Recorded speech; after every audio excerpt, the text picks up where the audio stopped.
Hoje vamos falar de esperanças e consolações. Obviamente a base que eu fui buscar para a gente poder discutir, tratar um pouco, reflexionar um pouco sobre esse assunto, a base obviamente estão em 3 livros. Está no Livro dos Espíritos, em especial, Livro dos Espíritos, essa obra-prima de Allan Kardec, que teve, obviamente, todo o apoio dos espíritos superiores, mas toda a estruturação, tudo isso deu-se a Allan Kardec. Allan Kardec, como nós sabemos, ele era um pedagogo, e um pedagogo extremamente atuante na área de educação. Então, na área de educação na França, na Alemanha, naquela sua época, ele teve uma ação bastante importante, ele editou vários livros. Então, como todo professor, o professor está nos passando alguma coisa, mas já pensando em algo mais adiante, sempre com o objetivo de que nós como alunos, possamos compreender e entender o que o professor está nos passando. Então, eu falo assim porque quando da construção do Livro dos Espíritos, se vocês observarem, ele o divide em partes, especificamente 4 partes. Por que ele dividiu em 4 partes? Porque no instante seguinte, ele iria pegar cada uma dessas partes e exercer sobre elas um desenvolvimento maior. Então ele vai falar sobre cada uma dessas 4 partes num outro livro. Ou seja, visando sempre o aprendizado das pessoas. Então, esse tema nosso, Esperanças e Consolações, ele trata na 4ª parte do Livro dos Espíritos. Então, a partir da questão 920, salvo algum engano meu, mas creio que é na 920, a partir da 920 até a 1018 ou 1019, depende da edição, porque houve um problema de pular a questão 1010, pouco importa para nós. 920 em diante, ele trata de esperanças e consolações. Aí o que ele faz? Dessa 4ª parte, ele vai construir um outro livro chamado O Céu e o Inferno. Então esse livro, O Céu e o Inferno, é um livro que é a extensão da 4ª parte do Livro dos Espíritos. Então quem gosta de ler, quem gosta de buscar mais informações, um aprendizado sempre maior, eu recomendo ler o Livro dos Espíritos e já buscar aonde Kardec desenvolveu o tema. Então, especificamente, ele desenvolve no livro O Céu e o Inferno. Logicamente que nós vamos encontrar mais informações em outras escritas dele. Vamos encontrar na Revista Espírita, vamos encontrar no próprio Evangelho segundo o Espiritismo, capítulo 2º, 3º, até o capítulo 4º, nós vamos encontrar informações sobre esperanças e consolações. Mas, sobretudo, o livro O Céu e o Inferno. O livro Céu e Inferno, eu brinco, eu falo que ele é um livro de advogados. Tem algum advogado aqui? Tem? Não? É um livro de advogados. Por quê? Eu digo, ele é dividido em 3 partes. Na realidade é 2, a terceira é por conta minha. Ele é dividido em 3 partes. A primeira parte é como se nós tivéssemos alguém relatando sobre os problemas de alguma pessoa, relatando sobre os fatos do dia a dia, tudo relacionado à nossa vida, ao nosso cotidiano. Então, é como se fosse o relato de alguém que estivesse num julgamento, algo assim. A segunda parte vem o que? Eu chamo que são as testemunhas que estão ali. Quem são as testemunhas? São espíritos que já estiveram aqui encarnados, hoje estão na erraticidade, estão no mundo espiritual, vêm nos contar a sua vida sobre essa nova ótica. Qual é a nova ótica? Uma visão totalmente amplificada. Não a visão só matéria, mas uma visão metafísica, além da matéria. Então, a segunda parte são as testemunhas. Cada um vem contar um pouquinho da sua vida, o que ele passou, como que ele enxerga, como que ele está hoje.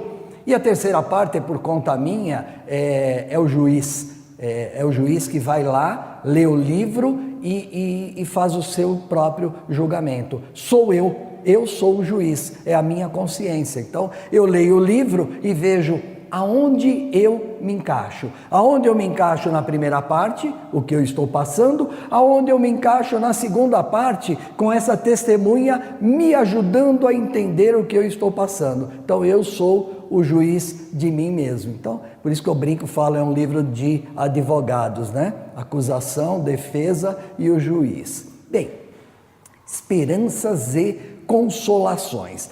Esse tema, esperanças e consolações, na realidade os espíritos, através das perguntas de Kardec, vêm tentar desmistificar alguns conceitos que nós trazemos conosco de várias encarnações. Nós, espíritas, somos reencarnacionistas e, portanto, nós temos plena consciência de que esta existência não é a nossa primeira, nem seguramente é a última. Já tivemos várias outras vidas, encarnações. Essa é apenas mais uma delas. E, portanto, nós trazemos conosco uma coisa chamada memória. Filosoficamente chamamos de memória ontológica. Ontológica, que significa memória do ser. O ser. Eu sou este ser que tem uma existência. Eu trago essa memória comigo. Essa memória não é que nem um arquivo, como a gente pode imaginar, sabe aqueles arquivos que a gente abre e tira as pastinhas? Não é assim. Essa memória é uma memória única, é a memória do espírito.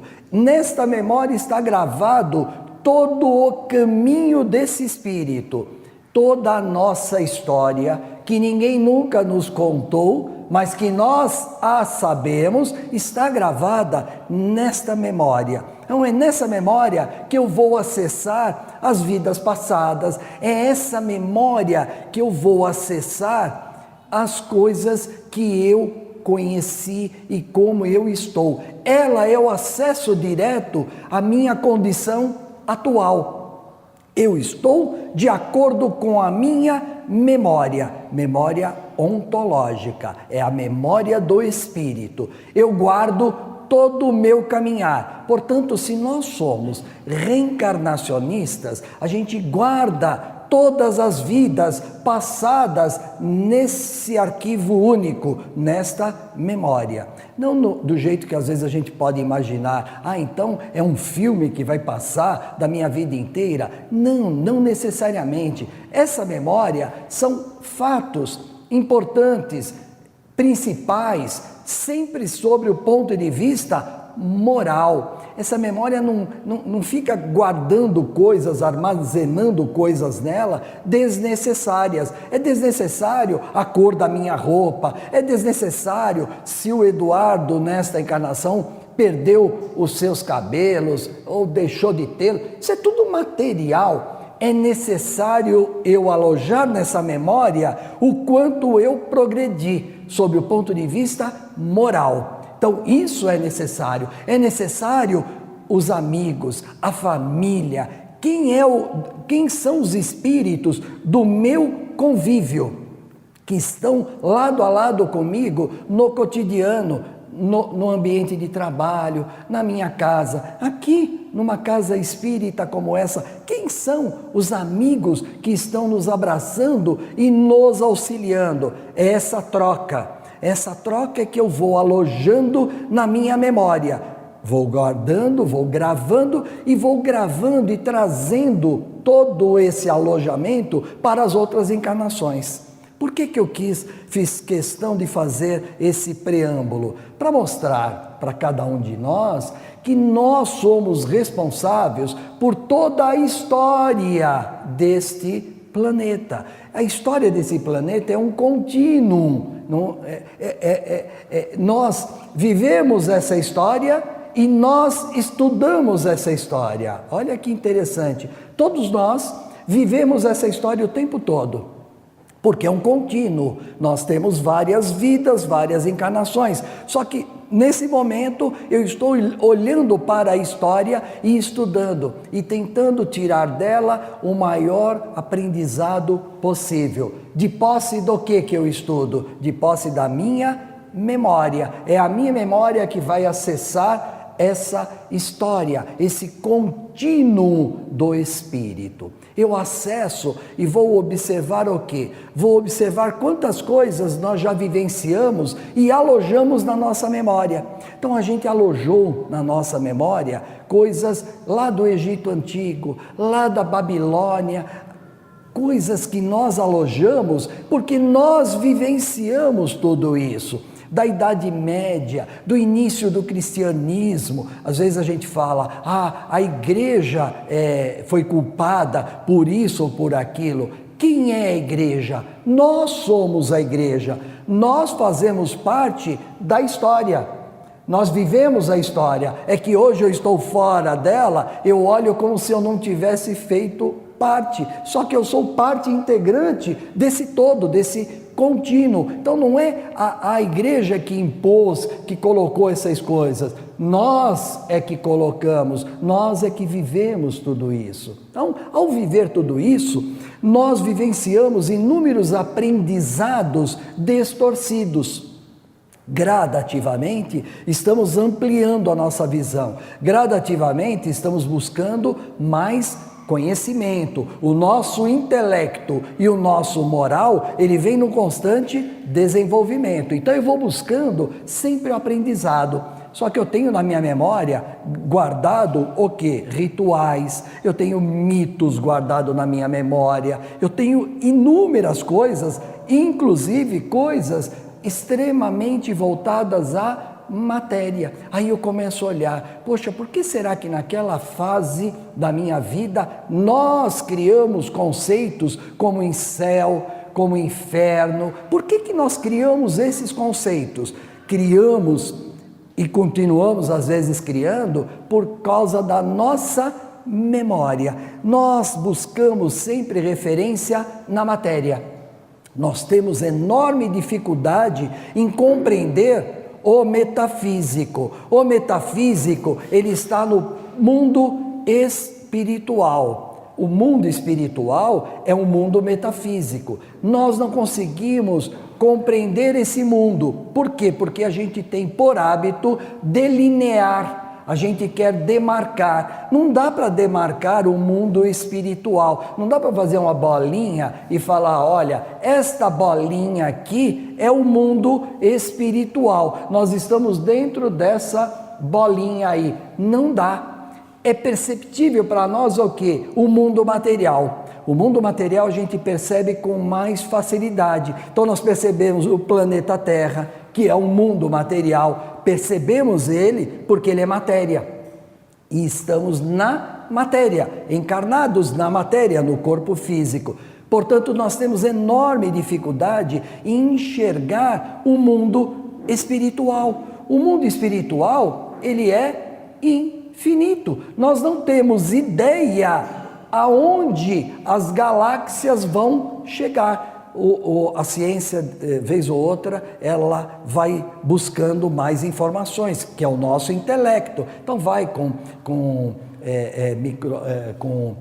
telescópios, com isso, e lança no espaço, e fica observando a formação de planetas, formação disso, formação daquilo. Só que, observem, nós estamos só observando o quê? Uma simples pontinha. Lá atrás, antes da gente ter esse desenvolvimento intelectual, a gente dizia que a Terra era o centro do universo, ou seja, a Terra era a base, o resto era o resto. Daí veio a ideia nossa, ora, se a Terra é a base, o paraíso está onde? Em cima, está no céu. Por que a gente colocou o céu? porque a terra é a base. E o inferno vai estar aonde? Para baixo. Aí a gente coloca o inferno para dentro da terra. Isso são criações nossas. Jogamos o inferno para dentro da terra, jogamos o paraíso para o céu, para cima da terra, como se a terra fosse o centro do universo. A nossa criatividade foi tão grande que nós tivemos problemas quando criamos a figura do céu e a figura do inferno. Aí nós tivemos problemas com as crianças. Como responder para as crianças? Tá bom, eu fui ruim, fui para o centro da terra lá, para o inferno. Eu fui uma pessoa boa, eu fui para cima, né? Fui para o céu. Muito bom. E se eu fui uma criança? Não deu tempo de eu ser nem bom, nem de eu ser ruim. Vou para onde? Aí nós criamos uma coisa chamada limbo. A criança fica no limbo. Onde é o limbo? Nós não sabemos onde que é, nós não conseguimos dar uma referência de uma localização, mas é o local que vai a criança.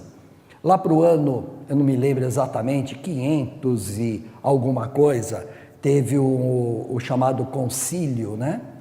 Concílio que é a reunião dos bispos, tal, onde a igreja tomava as principais diretrizes. No ano de 500, mais ou menos, eles tomaram uma diretriz. Criaram uma outra figura chamada purgatório, né? Por que criou aquele purgatório? Criou aquele purgatório, nós criamos para poder fazer dele um artigo de fé. Então a gente usou o purgatório como artigo de fé. A gente colocava que a pessoa não boa, para que ela pudesse sair do inferno, ela teria que ir para o purgatório, purgar os seus pecados, né? E dava uma outra opção. Se você quiser se salvar desse purgatório, você pode adquiri-lo comprando um lugar no céus, aí você paga. E aí criou-se então a figura da compra de um local no céu.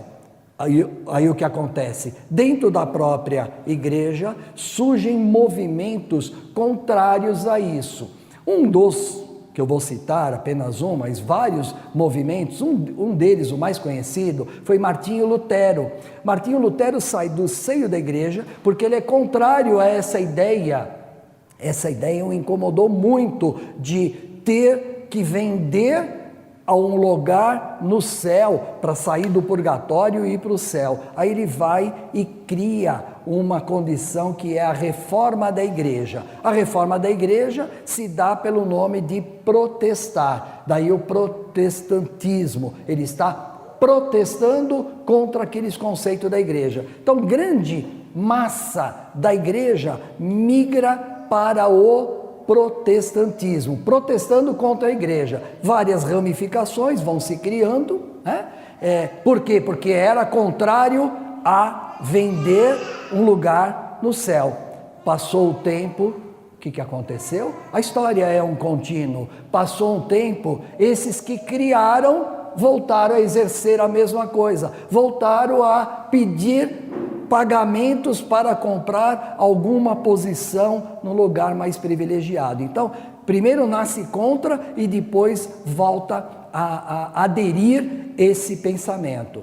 Isso tudo está em nós, isso tudo está impregnado em nós. Ora, por que será que o inferno a gente diz que tem o fogo?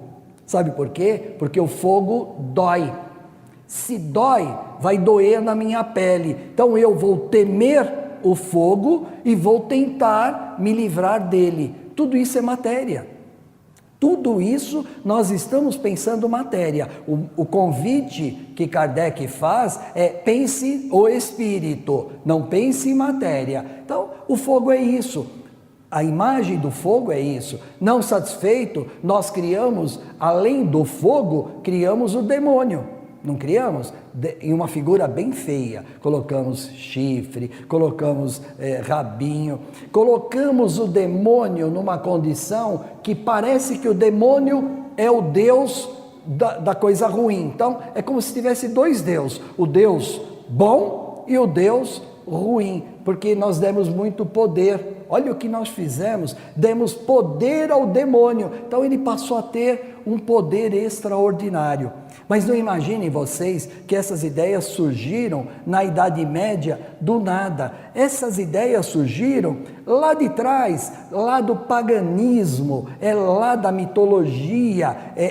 Quem gostar de ler, vai buscar ali as histórias e eles vão contar as histórias dos deuses, o relacionamento, como que se deu. Vocês vão ver que tem uma relação enorme com o que aconteceu na Idade Média. Essa relação, ela só me comprova, sabe o quê? Que nós somos os espíritos, que reencarnamos várias vezes e fomos trazendo essa ideia que estava registrada onde? Na nossa memória ontológica, a memória do ser. Gravado na memória, a gente vai levando adiante. E vamos levando esses conceitos. Esses conceitos, eles vão nos incomodando. Aí lá na frente surgem então pensadores, eles se abstêm da religião e surgem pensadores, filósofos, e surgem com umas ideias, por exemplo, na França, Jean-Paul Sartre. Eu cito sempre o Jean-Paul Sartre porque ele foi o precursor de um sistema chamado existencialismo. Esse existencialismo de Sartre funciona assim: eu vou nascer e eu vou morrer. Acabou. Esse é o existencialismo. Vou nascer e vou morrer. E aqui no meio, entre nascer e morrer, o que vai acontecer? Uma angústia.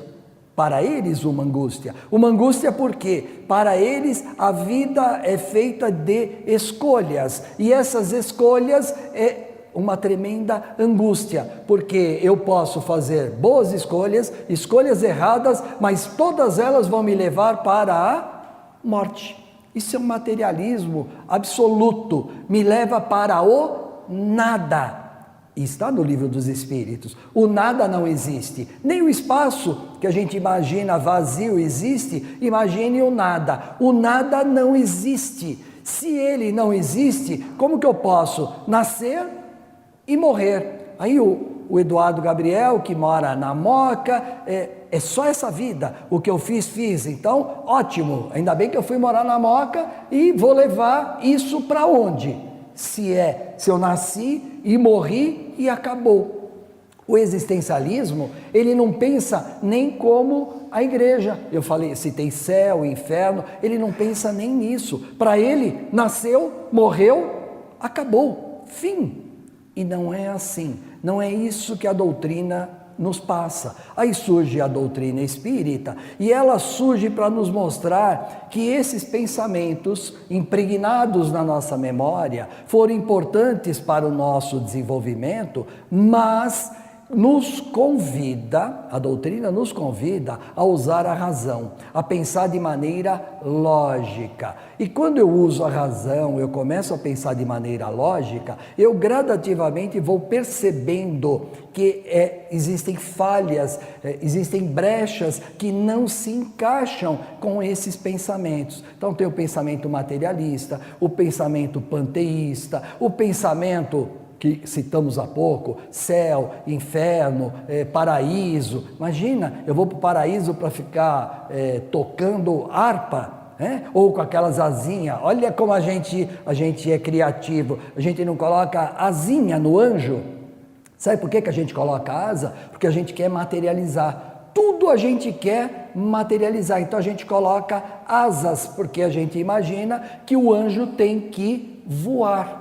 Essa é a nossa criatividade, né? Então, é o anjo, tudo a gente vai criando, dando formas, dando contornos materiais. Então, em tudo a gente busca uma localização material.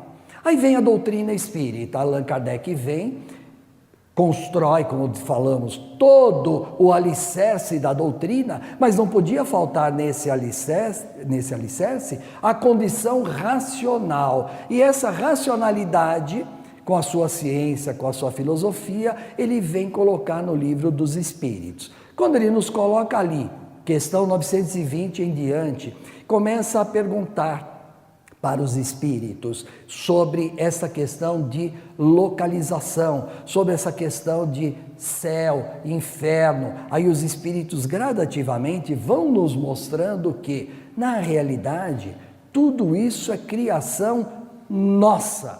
Não é assim, não pode ser assim. A lógica não permite que seja assim. Nós não temos só esta existência, nós temos várias vidas e, portanto, isso está diretamente ligado, e tudo está ligado à lei de Deus. A lei de Deus é a ideia guia de cada um de nós, é o que nos guia, é o que nos dá sentido, é a lei de Deus. Portanto, a lei de Deus, ela nos dá a condição de a gente perceber que essas coisas fizeram parte da nossa vida e faz parte da vida de inúmeras pessoas ainda, porque é questão de momento, é questão de estágio de cada um de nós. Nós estamos em constante progresso. Esse progresso nosso, ele tanto se dá sob o ponto de vista intelectual, como ele se dá sob o ponto de vista moral. Nós precisamos crescer numa espiral da evolução, sempre visando esse progresso. Visando esse progresso, gradativamente eu vou passando a compreender. Cada vez que eu leio o Livro dos Espíritos, eu desperto para alguma coisa. Não imagine vocês que de primeira eu li o Livro dos Espíritos e o compreendi, ou o Céu e o Inferno, ou o Evangelho segundo o Espiritismo, ou qualquer outro. Não! Isso é gradativo. Eu não tinha, e aí eu falo por mim, eu não tinha ainda esta condição de, numa primeira leitura, e outras pessoas eu admiro, numa primeira leitura já consegue compreender. Eu tive dificuldade, eu tive anos de estudo para poder começar a entender um pouquinho, tirar essas coisas gravadas. Eu não vou tirar da minha memória, mas tirar esse conceito de que tudo precisa ter matéria. Como que eu posso pôr matéria se os próprios espíritos falam, o mundo é mundo espiritual? Se é um mundo espiritual e não é um mundo material, é porque não tem matéria. O que tem então no mundo espiritual? O mundo espiritual tem espíritos, seja ele errante ou não, são espíritos.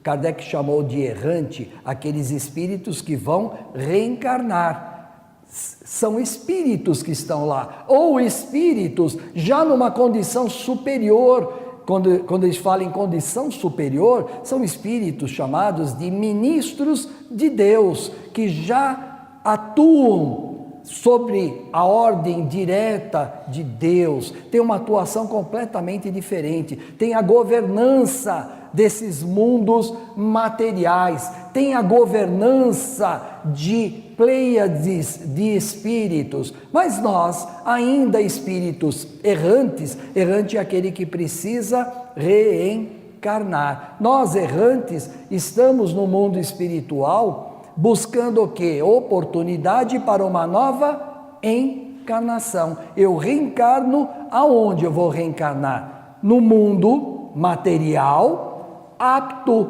ao meu modo de pensar. Então, eu estou no estágio de acordo com este planeta. Não adianta falar, eu nasci no planeta errado. Eu não nasci no planeta errado. Eu vim no planeta que está de acordo com o meu desenvolvimento. Eu estou para esse planeta. Quiçá nós amanhã estejamos para outro planeta. No Evangelho segundo o Espiritismo, capítulo 3, há muitas moradas na casa do meu Pai. Quando Jesus diz isso, ele está dizendo o quê? Que existem inúmeros mundos material. Observe, eu não coloco no plural, porque é um mundo material, dividido em vários locais.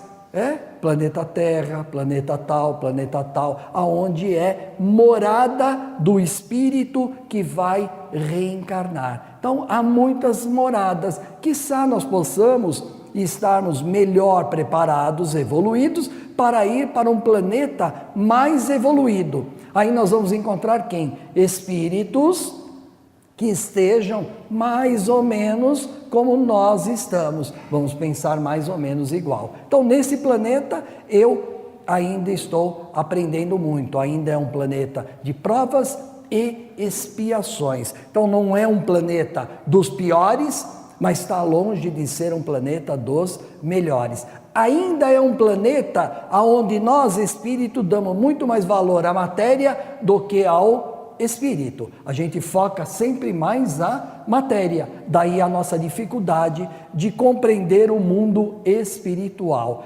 Temos essa dificuldade porque nós focamos a matéria. Quando eu foco a matéria, eu quero delimitar a área. Então eu convivo melhor com o inferno, porque o inferno é um local. Eu tenho dificuldade de conviver com o mundo espiritual, que não é um local, né? Eu pego os animais, por exemplo, ou qualquer outro reino, aonde nós sabemos que ali está um ser, mas não está o espírito humanizado, e achamos que aquele ser lá, ele também habita o mundo espiritual. É só ler o Livro dos Espíritos e vocês vão perceber que a lógica me mostra, eles ainda não estão no reino hominal, portanto eles não estão no estado errante. Errante é só espíritos do reino hominal. Esses animais estão o quê? A serviço do desenvolvimento dos reinos materiais. Então, ele morreu o animalzinho, o ser vai para o mundo espiritual, automaticamente ele retorna para uma outra condição, um outro animalzinho, enfim, seja o que for. Ele não vai ficar como nós, preparando-se para uma nova encarnação. Nós temos essa possibilidade, preparar-se para uma nova encarnação. Eu vou preparar-me, eu vou conversar, eu vou ter a oportunidade de espíritos superiores a mim me orientarem. Então, tudo isso acontece aonde? No mundo espiritual. Onde é o mundo espiritual? O mundo espiritual está em todo lugar, a todo momento. Quando eu percebo que o mundo espiritual está em todo lugar, eu começo a mudar o conceito dos entes queridos que já partiram antes de mim. Então, meu pai, por exemplo, partiu antes de mim, a minha avó partiu antes de mim, que eram pessoas que eu tive uma relação muito grande. Aonde eles estão? No mundo espiritual. E esse mundo espiritual é longe? Não é longe nem é perto. Nós estamos nele. É que eu estou no planeta Terra, mas o mundo espiritual está aqui. Portanto, esse convívio nosso não acabou. Isso nos entristece? Obviamente que entristece. Isso nos traz infelicidade? Depende da minha forma de pensar, traz enorme infelicidade. Mas na hora que eu começo a entender a doutrina, começo a compreender esse mundo espiritual, eu vejo que, em realidade, nós não estamos tão separados como eu posso imaginar. O nosso reencontro, ele se dará muito mais rápido do que eu possa imaginar. É que eu vivo matéria vive tempo, né? Nós temos tempo para tudo. Tem hora para começar, hora para terminar, hora para isso, hora para aquilo. O mundo espiritual, ele está fora do tempo. O tempo só existe no mundo material. Daí a nossa dificuldade. Como que eu consigo pensar metafísica? Como que eu consigo pensar esse mundo espiritual fora do tempo? Por isso as comunicações, às vezes, com os espíritos, a gente não entende, mas eles são obrigados, às vezes, a falarem aquilo que nós vamos compreender. Então, às vezes, o espírito, ele nos fala de tempo, ele nos fala que durou tantos anos. Se ele não falar desse jeito, nós que estamos enraizados na matéria, não o entenderíamos. Por isso ele é obrigado a falar dessa forma. Então ele fala dessa forma, ele fala que está lá há 10 anos, 15. Como que ele consegue determinar 10 anos, 15 anos? Não tem isso no mundo espiritual, mas ele lança isso para nós, para a nossa própria compreensão. E aí vai desmistificando essas informações que a gente vai recebendo desses espíritos. Por isso eu recomendei a vocês lerem O Céu e o Inferno, segunda parte. Essas informações que eles vão nos dando, vai clareando para nós. Nós vamos percebendo que, encarnado neste mundo aqui, falar em felicidade ou infelicidade é muito relativo. Por que é relativo? Porque as coisas mudam dentro do mesmo dia. Observem, dentro do mesmo dia a gente está feliz, daqui a pouco está infeliz. É só vir alguma coisa, algum acontecimento e muda, e aí eu já me sinto infeliz dentro do mesmo dia. Então a gente nunca consegue fechar aqui nesse planeta, dizer, eu sou feliz, eu sou infeliz. A gente nunca sabe o que queremos. A gente sempre quer mais o quê? Materialmente. A gente sempre busca o mais materialmente. A gente nunca percebe se eu tenho efetivamente o necessário. O que é necessário para cada um de nós? São coisas que nós temos que nos perguntar. O que é necessário? Se eu estou feliz com o necessário, então eu estou sempre numa condição de felicidade, né? Mas esse necessário pode reduzir. Por que pode reduzir? Porque pode acontecer inúmeras coisas no planeta Terra. Eu posso perder o meu emprego, não posso? Claro que eu posso, eu já perdi tantas vezes, eu posso perder meu emprego. Perdi meu emprego e de repente aquele meu emprego eu associava ele ao meu necessário, né? Até eu conseguir o outro, eu fico infeliz, porque eu perdi o meu necessário. Eu posso adoecer. Quem está livre de adoentar-se? Eu posso adoentar-me, me adoentei, eu começo a ficar infeliz, porque eu fiquei doente, né? Então, essas coisas que acontecem aqui no planeta Terra, é tudo relativo.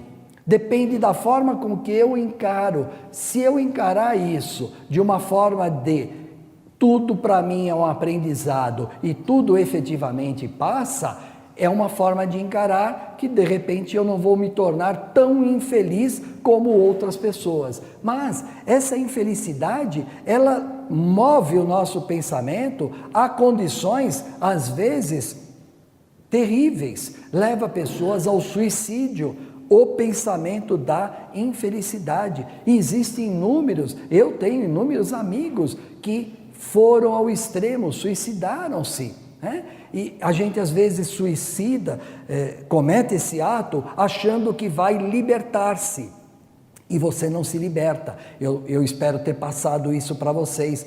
O espírito, ele continua, e se ele continua, o suicídio, ele se dá apenas na matéria, não se dá no espírito. Lógico, nós não somos pecadores, a doutrina nos mostra claramente, Deus não vai nos punir por um erro, absolutamente. Quem vai nos punir somos nós mesmos, porque nós é que vamos cobrar de nós mesmos. Lembra quando eu fiz a brincadeirinha com o livro O Céu e o Inferno?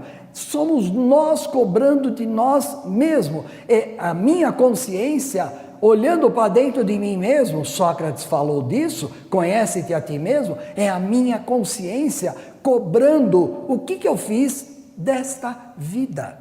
Às vezes a gente fala, mas eu não sou importante, por que eu ainda estou... Minha mãe está nessa fase, 87 anos, ela está na fase de falar que eu estou fazendo o quê? Eu não sirvo para mais nada.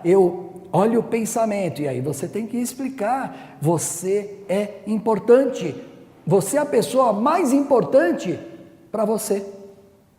Entendam isso, você é a pessoa mais importante para você, e se você continua nesta vida, é porque tem uma importância bastante relevante para você, para quando você adentrar no mundo espiritual, poder olhar para a sua consciência e ver o quanto você efetivamente foi importante para você. E quando você sente-se importante para você, você traz contigo a tua família, traz contigo os teus amigos, todo mundo sente-se bem ao seu lado, porque você não precisa ter coisas materiais para passar para as pessoas. Basta eu ser amigo de todo mundo, amigo do meu filho, basta eu ser efetivamente amigo. Pronto, é o suficiente para mudar todo o conceito de felicidade ou infelicidade. Jesus disse: meu reino não é deste mundo. Ora, de que mundo ele estaria se referindo se não é desse mundo? Ele estava só nos mostrando que no mundo material, o reino, a felicidade que a gente busca é extremamente relativa. Vivemos um relativismo e isso aqui altera numa fração de segundo. Eu estou tudo bem, de repente eu saio, vou lá fora, roubar o meu carro. Não pode acontecer? Aí eu vou me sentir infeliz. Roubar o meu carro, eu já vou me sentir infeliz, principalmente se eu não tiver feito o seguro. Mais infeliz ainda. Com o seguro a pessoa já fica desesperada, sem o seguro então... isso aconteceu com a minha esposa, né? Tá gravando, ela vai assistir. Aconteceu com ela, me ligou desesperada, roubaram o carro. Ótimo, você tá bem? Tô. Então, fica tranquila, me diz onde você tá que eu vou aí te buscar. Não, mas roubaram o carro. Sim, eu já ouvi. O seguro vai, esse é um problema do seguro, por isso que eu pago o seguro, isso é um problema do seguro. Você tá bem? Tô. Legal, tô indo aí. Né? Então, depende de como... foi ruim. Lógico, rouba o carro de quem tem carro. Começa por aí, né? Aí você... se eu não tivesse carro, eu não sofreria o roubo. Mas eu tenho. Ótimo. Tenho condição de fazer o seguro. Ótimo, melhor ainda. Vai mudar a logística, porque tira um carro da família. Normalmente as famílias hoje têm 2 carros, né? Na época dos meus avós, ninguém tinha sequer um carro. Hoje, 2 carros é a média da família. Tira um. Pronto, mudou toda a logística. Não, porque tem que levar fulano para trabalhar, ciclano e tal. E a vida tornou-se infeliz. Percebe como é tudo relativo? Uma fração de segundo muda tudo na nossa vida.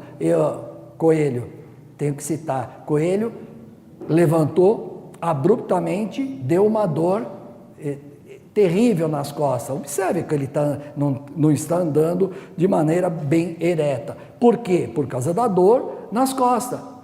E essa dor nas costas vai torná-lo infeliz? Eu não posso me permitir. Eu tenho que estar o tempo todo feliz, agradecendo a Deus, porque Ele me deu a oportunidade de reencarnar. Deus me deu a oportunidade de estar com a minha família. Eu não estou na família errada. Podemos não nos entender, a maioria das famílias não se entendem, não é só o vizinho, é a maioria das famílias, não se entendem. Morre alguém, vai para o inventário, aí vocês vão ver se o entendimento é pleno, né? É complicado essas coisas, a maioria é assim. Por que é assim? Porque são espíritos que precisavam estar juntos. E aí um vem na condição de pai, outro vem na condição de mãe, outro vem na condição de filho, Filho faz um monte de coisas, a mãe sabe os defeitos, a mãe conhece o filho profundamente, mas a mãe não admite que ninguém fale. A mãe não admite, né? O filho pode estar num presídio, a mãe não admite, a mãe vai lá visitá-lo, porque ela é mãe. Percebe o amor? Eu dei um exemplo, obviamente, muito extremo, mas só para vocês perceberem o amor, né? Que não é nem sombra do amor que Jesus tentou nos mostrar. Jesus falava em amor no sentido de harmonia. Nós ainda não conseguimos nos harmonizar nessa condição de Jesus. Nós não conseguimos ainda aceitar que todo outro espírito é meu irmão. Nós ainda temos dificuldade, porque ele é meu irmão se ele for bonzinho. Se ele não for bonzinho, eu não quero ele como irmão. Por que a gente faz isso? A gente faz isso porque nós somos o parâmetro, mas para Deus nós somos irmãos.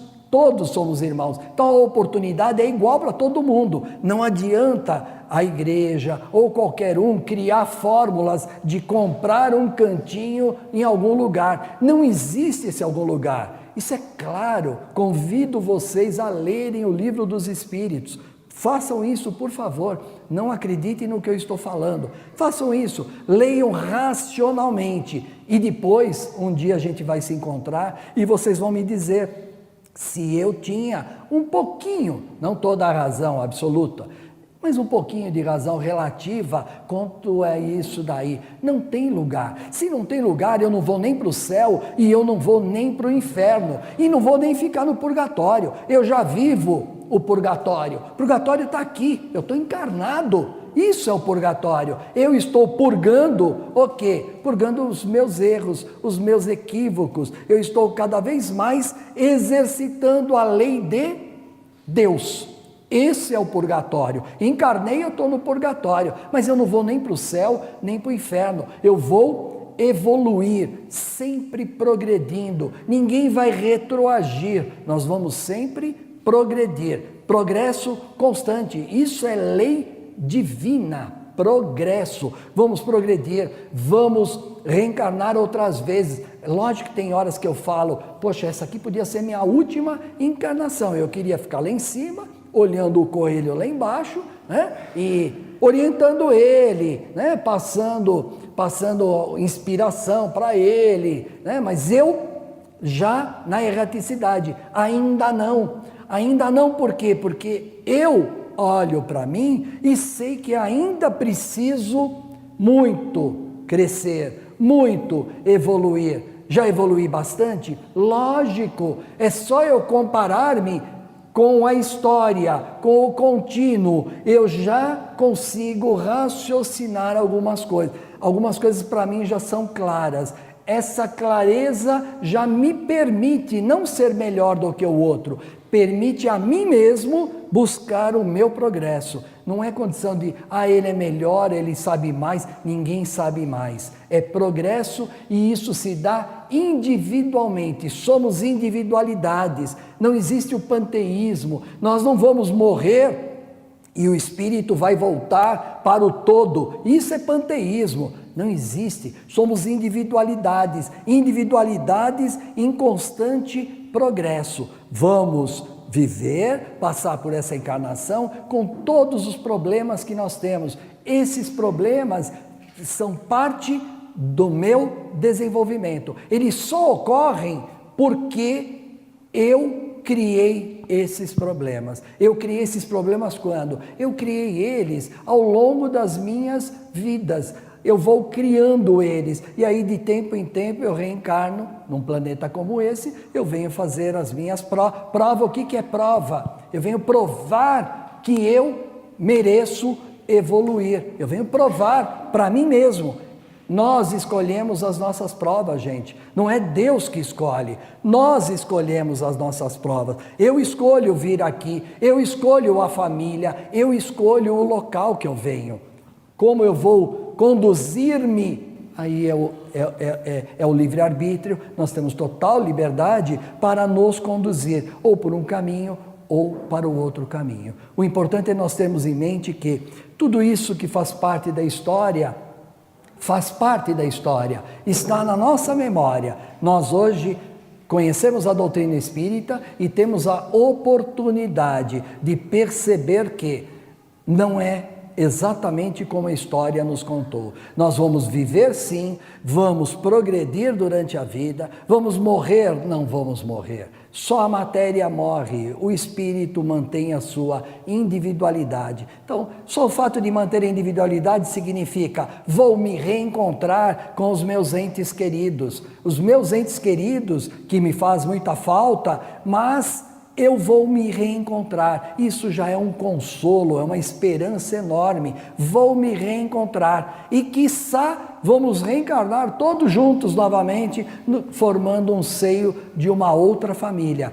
Isso é o ciclo da vida, isso é o nosso progresso constante. Muito obrigado a todos, muita paz e boa reflexão, né? Obrigado.